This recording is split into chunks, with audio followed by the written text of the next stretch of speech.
7 класс окуучулары бүгүн кыргыз тили сабагынан ой жүгүртүүнүн мүнөздүү белгилери деген теманы өтөбүз.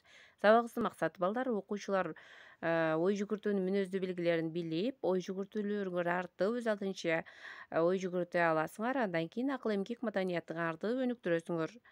Эми балдар, ой жүгүртүүдө биз эмнеге көңүл бурабыз? Баарыбыз ой жүгүртө алабыз, туурабы? Негизги ойду аныкташыбыз керек экен, далилдерди, аргумент, фактыларды, ошондой эле корутундуну аныкташыбыз керек. Бул жерде схемасын көрдүңөрбү? Эмне үчүн себеби жана эмнени билебиз анткени деген тыянак менен чыгарышыбыз керек. Эми балдар, логикалык ырааттуулук менен бир нерсе жөнүндө ойлоо, ачык айкын, ишенимдүү, жүйөлүү далилдер менен, фактылар, мисалдар менен бекемделген адамдардын ой пикирин, сунушун, жеке көз карашын билдирүү ой жүгүртүү деп аталат. Бул жерде схемасын көрдүңөрбү балдар?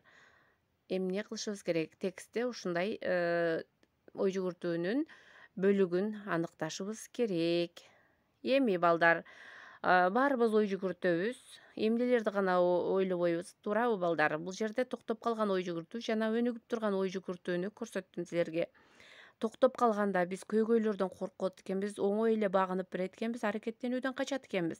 Ал эми өнүгүп турган ой жүгүртүүдө болсо көйгөйлөрдү кабыл алып, жолу болбой калуу, коркунучтардан коркпостон андан ары улантып, аракеттенүүлөрдү шеберчилик менен кайра алдыга улантып, айтылган терс ойлорго биз башкача көз караш менен карап, оюбузду өнүктүрүшүбүз керек экен.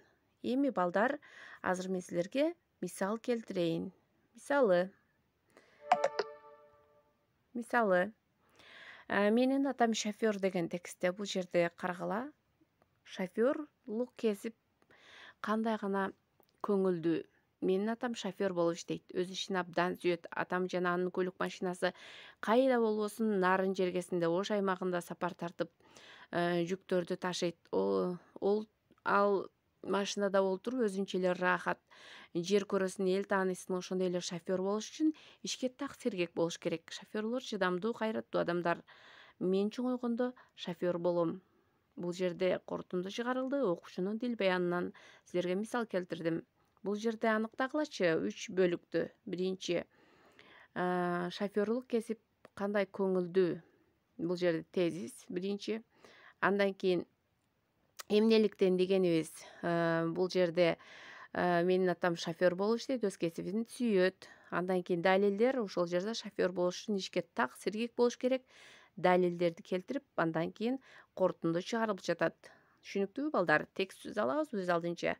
Анда түшүнгөн болсок, силерге тапшырма жаратылыш жөнүндө үйдүм деген темада текст түзөбүз ой жүгүртүүнүн негизинде. Баарыбыз ой жүгүртөбүз. Анда WhatsApp аркылуу мага жибересиңер. Анда саламатта болгула балдар.